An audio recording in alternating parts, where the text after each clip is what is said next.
very warm welcome to Max Temkin from Cards Against Humanity. Good morning. Good morning. So last year at XOXO Fest, my friend Sandy made this incredible tweet. And I thought this would be a pretty good title for my talk. Where are we here? There we go. Although it does have one caveat because I'm only moderately successful and I'm kind of a hack. Today I want to talk about not having any idea what I'm doing. Normally when I give a talk, I tell people to quit their jobs and make their own things, but I thought that would be beating a bit of a dead horse here at XOXO. So I asked Andy Baio what he thought I should talk about, and he said to just tell the origin story of Cards Against Humanity. That's what I'm going to do. And the story of Cards Against Humanity is very much the story of us not exactly knowing what we're doing at any given point in time. So for me, the story of Cards Against Humanity starts with this game. It's a game called Humans vs. Zombies. This is a game that my friends and I started in college, and it was born out of this dream of seeing one kid being chased across the quad by 50 kids. And so we created this game. So Humans vs. Zombies is a big game of tag. It goes for about a week, 24/7. There's two teams, the humans and the zombies. The zombies are trying to tag all of the humans, and the humans are trying to defend themselves with Nerf guns and survive until the end. Here's a little taste of the game. I like being able to run around with a Nerf gun, meet new people, break some rules, but not too much. It was 2005. It was a dark and stormy night, and we were kind of bored, and we had Nerf guns that we just bought, so we thought, hey, let's create a game. It's a unique game that's different from any other game, and it totally brings people together. Without Humans vs. Zombies, I wouldn't have met Chris. I wouldn't have met you. When people play the game, they really get into it, and they really immerse themselves into it. And even when there's just a few people doing it, it's almost like contagious. Like if you see a few people like really caring about the game, it makes you care a little bit more. And that's awesome. The thing is, we're designing all of this for the community.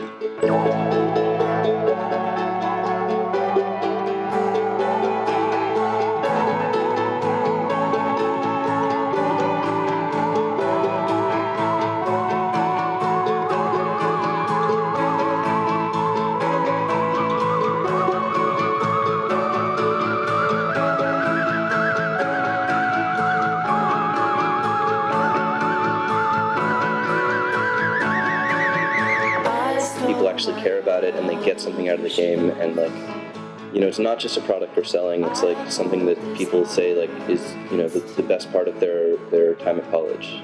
Like that, hearing that is insane. So one thing I love about this video is you can hear us talking about the game in terms of our values a lot. It's very important to us. We had to understand very quickly this transition from our values, like the things that we believed in, to the strategies that we wanted to use to organize this game, to our tactics, which were like the day-to-day things that we actually did. So in other words, how to translate our beliefs about who we were and what kind of a world we wanted to live in and what we wanted our college campus to look like into like decisions we were making in gameplay in the game. This is something that I learned about working on the Obama campaign in 2008. I left school for a while to work on that campaign. There's this great quote from Michael Slaby, who is the CTO of the Obama campaign in 2008. He said, "The thing that was best about the campaign wasn't that we used any particular tactic well. The tactics are very mutable. The tactics change constantly. There will be new tactics in 4 years. There are new tactics now that didn't exist in 2008. But people knew what we were about. We had a clearly articulated set of values that everything we did flowed out of. This is something that good communications people forget to do. There's a progression, in my experience, in organizations and in advocacy and in communications from values to strategy to tactics. People get really excited about the tactics because that's what everyone sees, and those are things that we executed well, but we were all working from a set of shared values, and we knew what we were about." So for Humans vs. Zombies, this was very important to us. Our values were that we thought that it was very important and subversive to play games in public, and we found that it changed us. We were in college, and it was supposed to be this very exciting time in our lives, but we found ourselves falling into this sort of day in, day out routine. Wake up, go to class, eat, do your homework, and we found that just by sort of layering on this extra part of a game on top of it, it made even the most mundane part of our days into this incredible adventure. So just going to class was like this fight for your life, and you were getting chased across the school. And nothing outside of us had changed. It was the same. It was the same cafeteria food. It was the same walk to class. It was living in the same crappy dorms.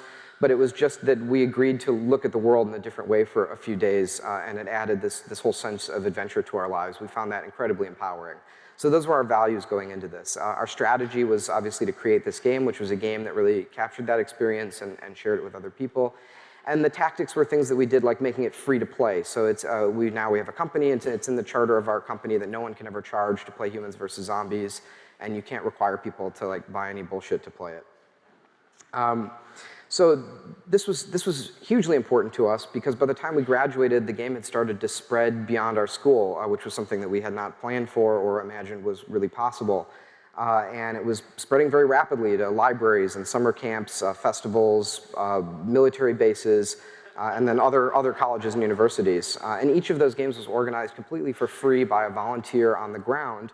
And we had to make sure they had a way to understand not just like the technical rules of the game, but sort of what we were about and what we believed about what was the right experience to be having here. Because if the organizers screwed it up, those people would never play again.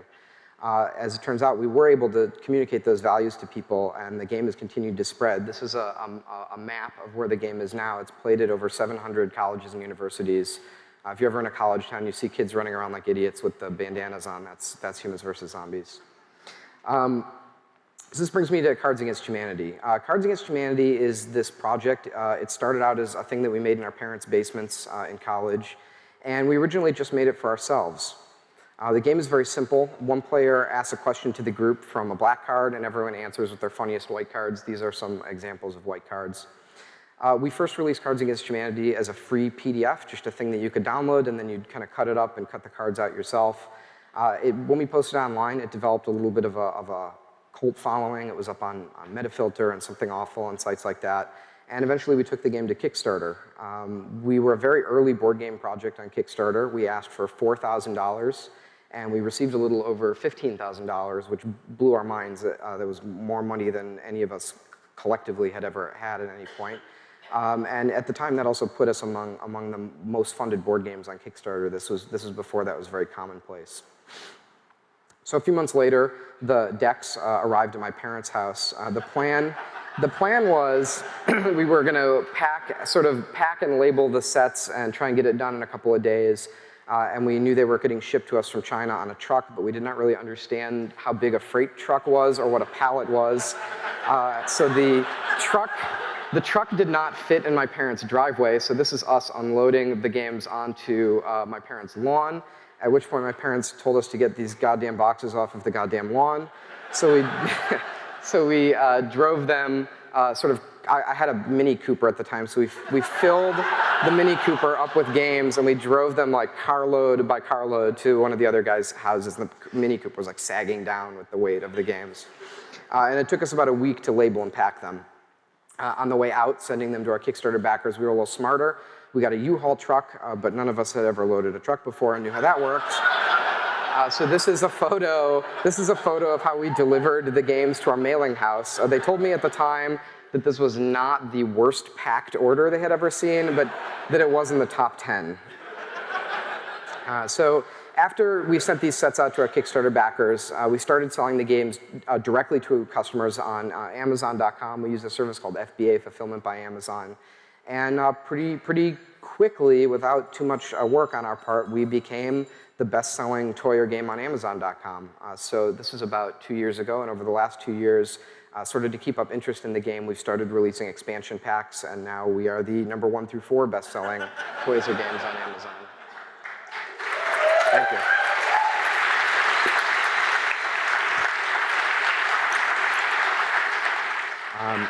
But I think one of the important things to know about this whole story is that prior to working on Cards Against Humanity, there's 8 of us who work on the game, and none of us had any experience or any sort of pertinent skills to this. Like I have a philosophy degree. So we have no experience as comedy writers. None of us had ever designed or manufactured a physical product before. Certainly none of us have any business experience, although I did work at a Radio Shack one summer, so that maybe was helpful. But going into Cards Against Humanity, we did have one asset, which was we had a good sense of our values. We sort of knew what this project was about and what we believed in, and that helped us make good decisions despite not really knowing exactly what we were doing. So our most important value for Cards Against Humanity, remember this started as a project that was just for ourselves and sort of for us to enjoy at a New Year's party. So our most important value is just to be funny, and that actually gives us a lot of information about what to do with the game. For one, it's informed our strategy, which is to retain every shred of the independence of the game that we can, to control everything about the game that we can, and to have very few external dependencies. That way, no one but the 8 of us can say what kind of jokes we can and can't make, or what kind of stupid things we can do with the game. So I want to tell a couple of stories about some of the tactics that we've used over the years. And these were informed by our values and our strategy of remaining independent so that we could be as funny as possible. So the first important tactic is that we license the game under a Creative Commons license. So our goal, thanks. So the project that we see ourselves doing is to distribute this game as widely as possible and share it with as many people as possible. And this was the best way to do it. While we could still have some creative control over, like, for example, what jokes were and were not appropriate for the game. This has had some consequences for us, and at times it's been very frustrating and led to some things that we're not crazy about that are totally legal and allowable under our license. So this card that you're looking at is from a furry expansion, which is an expansion created by furries to play at furry conventions. Not crazy about that. This is a knockoff expansion. This is a product called Crabs Adjust Humidity. This is it. It's a really good knockoff of the game. It's kind of like the Mega Blocks of Cards Against Humanity. So obviously, we would prefer that these things not exist as opposed to existing. We don't think that the writing is very strong on these products, for example. We don't think it's a great fit with some of the cards and the writing we've done, and we're very obsessive about that. And in some cases, we don't want people to think that we wrote these jokes, so it's not entirely comfortable. But the Creative Commons license is very much the spirit of what our game has become. It's sort of part of our DNA that we're putting this out into the world, and we're going to allow people to do what they will with it, which is what they would do anyway, but in this case, they can do it proudly and share it. And that's led to some of the most incredible things that we could have ever imagined. This is a Cards Against Humanity marriage proposal. The guy rigged the deck with these cards that he was able to make legally under our Creative Commons license and propose to his girlfriend. This is another Cards Against Humanity wedding proposal. This guy played these cards for the Make a Haiku black card, so this is the haiku. Here's one more. That's funny because it's not there. Explosions, smallpox blankets, my vagina. Oh, Jesus. I think this one just won it. I think this is Aaron's, because it's a blank card. And he wrote, "Rain, I love you. This is not a haiku."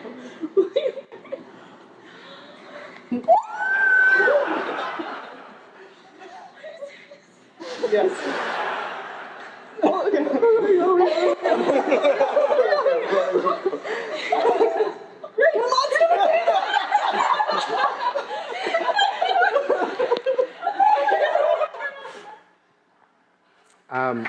Thanks. So I've tried very hard to sort of understand these incredible gestures around our game. I mean, this is not the extent of it either. People make memorial packs of Cards Against Humanity cards and play it at funerals and things like this. And it's hard for us to understand because to us this game is like this dumb thing that we started in our parents' basement. But the best I can understand these things is that they're kind of this celebration of this radical act of sharing that we've done. We give the game away for free to this day legally, and it has the Creative Commons license on it, and that gives people a sense of ownership, and they're able to bring it into their lives. And in addition to people bringing the game into their lives, they're also bringing our values and our beliefs about, that inform the writing and the way that we share it into their lives as well. And that has sort of elevated what is, frankly, a pretty stupid game into something that means a lot more to people and conveys some of our values that we hold very strongly to them. There's a battle going on right now, a battle to define everything that happens on the internet in terms of traditional things that the law understands. Is sharing a video on BitTorrent like shoplifting from a movie store? Or is it like loaning a videotape to a friend? Is reloading a web page over and over again like a peaceful virtual sit-in or a violent smashing of shop windows? Is the freedom to connect like freedom of speech or like the freedom to murder? If we lost the ability to communicate with each other over the internet, it would be a change to the Bill of Rights, the freedoms guaranteed in our Constitution, the freedoms our country had been built on, would be suddenly deleted. New technology, instead of bringing us greater freedom, would have snuffed out fundamental rights we'd always taken for granted. And I realized that day that I couldn't let that happen.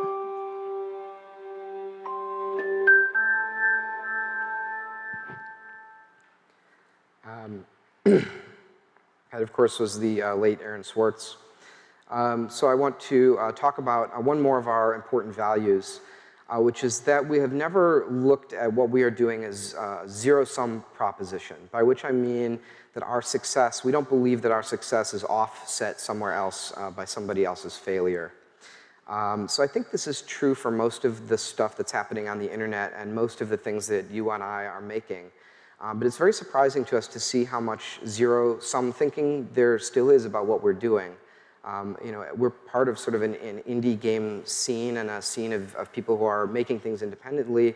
And I feel like as a group, we've figured out the first part of this creative disruption trick, or whatever we're calling it, which is that we've gotten rid of gatekeepers, and it's incredibly easy for people to make their own things and put them into the world and share them with people.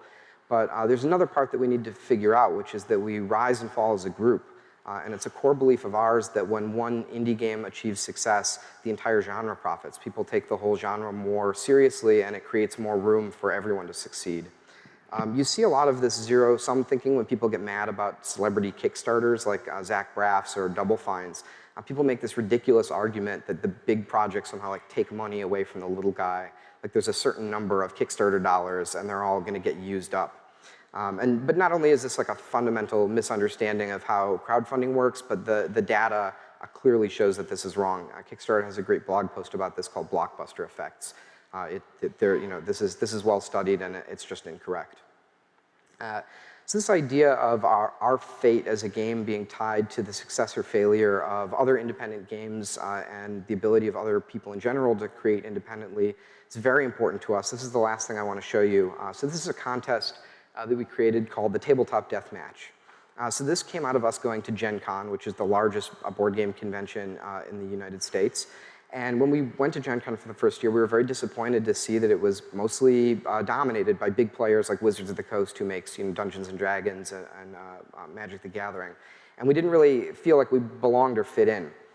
So this year we decided to change that up a little bit, and we created a contest. So the contest is pretty simple. You can submit your unpublished indie board game prototype to us. We would assemble a group of industry-leading board game designers, people who have years and lifetimes of experience with this. We would pick the best game. We would give the winner $10,000 to publish their game, no strings attached. We would never ask them to sign anything or have any investment in the game at all. And then we would get them a table to come to Gen Con next year to sell it. So as we did this over the years, more and more independent games would accumulate. When we announced this, we said we were going to sort of pick 16 finalists and meet with those finalists at Gen Con.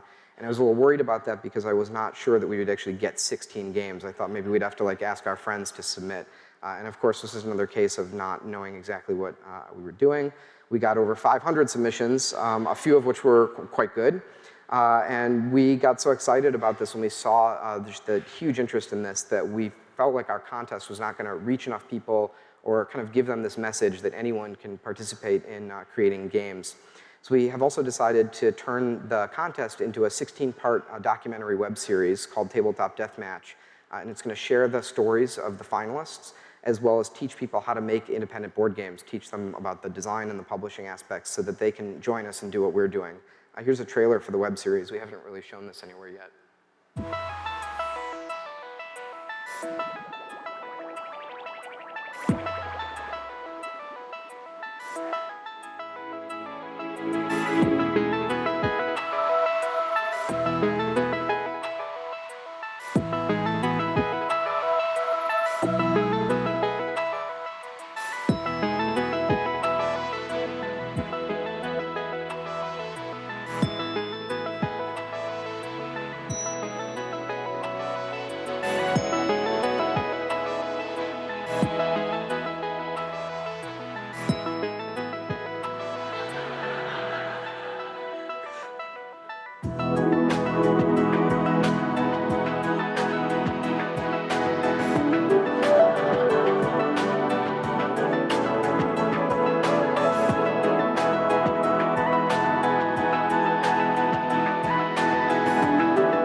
So incredibly impressed by this. You're a little biased, for one thing. Do you guys think it's fun to roll a die twice and have your turn skipped? Like, is that your idea of fun? It's got all the things that I liked putting in those games. The cost of the games can be extraordinarily low. I want to play this game.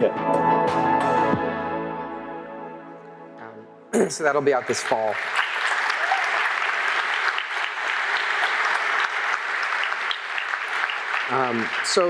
In closing, I want to say that the feeling of not knowing what you're doing is probably a pretty universal experience. I have a feeling I'm not the only person who's going to talk about that at XOXO. But the lessons, the important lesson I've taken away from Humans vs. Zombies and Cards Against Humanity and all of the surprises that we've had along the way is that knowing what you're doing is not nearly as important as knowing what you believe in and what your values are and understanding how to translate that into the decisions that you're making. So I want to close with this excerpt. This is from a commencement speech by one of my favorite authors, David Foster Wallace. He wrote this in 2005, shortly before his death.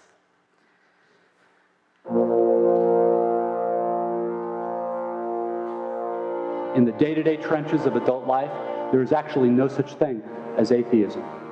There is no such thing as not worshiping. Everybody worships. The only choice we get is what to worship. If you worship money and things, if they are where you tap real meaning in life, then you will never have enough. Never feel you have enough. It's the truth. Worship your own body and beauty and sexual allure, and you will always feel ugly. And when time and age start showing, you will die a million deaths before they finally plant you. Worship power, you will end up feeling weak and afraid, and you will need ever more power over others to numb you to your own fear. Worship your intellect, being seen as smart, you will end up feeling stupid, a fraud, always on the verge of being found out. Look, the insidious thing about these forms of worship is not that they're evil or sinful. It is that they are unconscious. They are default settings. They're the kind of worship you just gradually slip into, day after day, getting more and more selective about what you see and how you measure value without ever being fully aware that that's what you're doing. And the so-called real world will not discourage you from operating on your default settings, because the so-called real world of men and money and power hums merrily along on the fuel of fear and anger and frustration and craving and the worship of self. Our own present culture has harnessed these forces in ways that have yielded extraordinary wealth and comfort and personal freedom. The freedom all to be lords of our own tiny skull-sized kingdoms, alone at the center of all creation. The really important kind of freedom involves attention and awareness and discipline and being able truly to care about other people and to sacrifice for them over and over in myriad petty little unsexy ways every day. That is real freedom. Thank you very much. And before I go, I've got one more thing to share with you guys. This is kind of a theme song for not knowing what you're doing. So these are my friends, the Doubleclicks. They're an indie band. The Doubleclicks are, they're an indie band from here in Portland. They're one of my favorite bands. So this song is called Imposter. It was written for a contest to create a song about a robot. And this song is about the Curiosity rover on Mars, and it's just about that and no other things. Hello.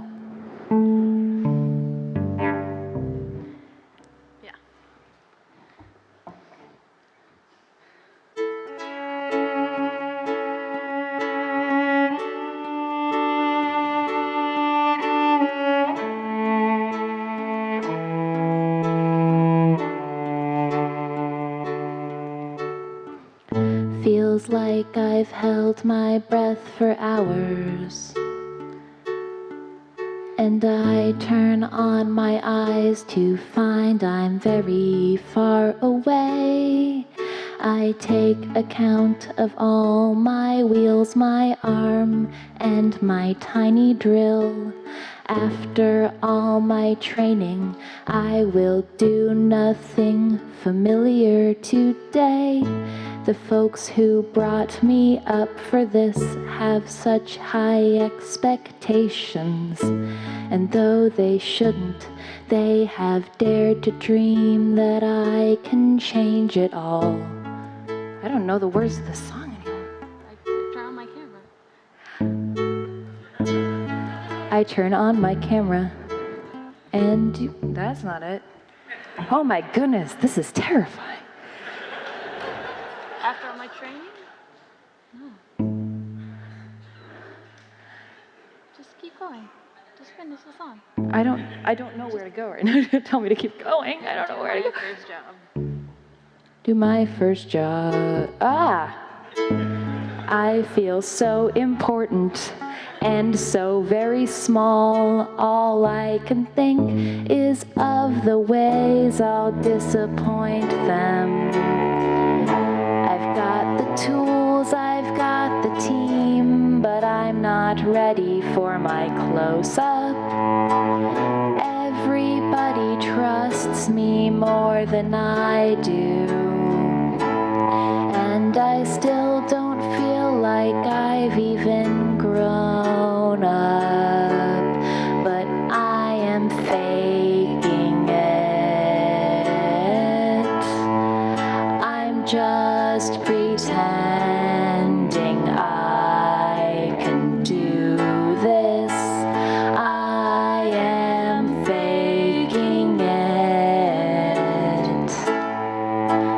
I am faking it on Mars.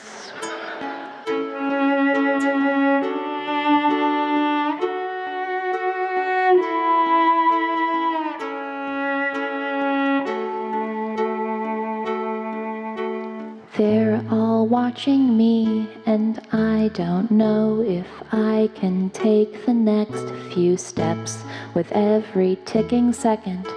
Some of my confidence disappears, and out here it is cold, and it is lonely, and I am far from home. What would Hubble say if she were only here? And the worst part is not knowing what will greet me. I represent my planet, but I'm really not prepared.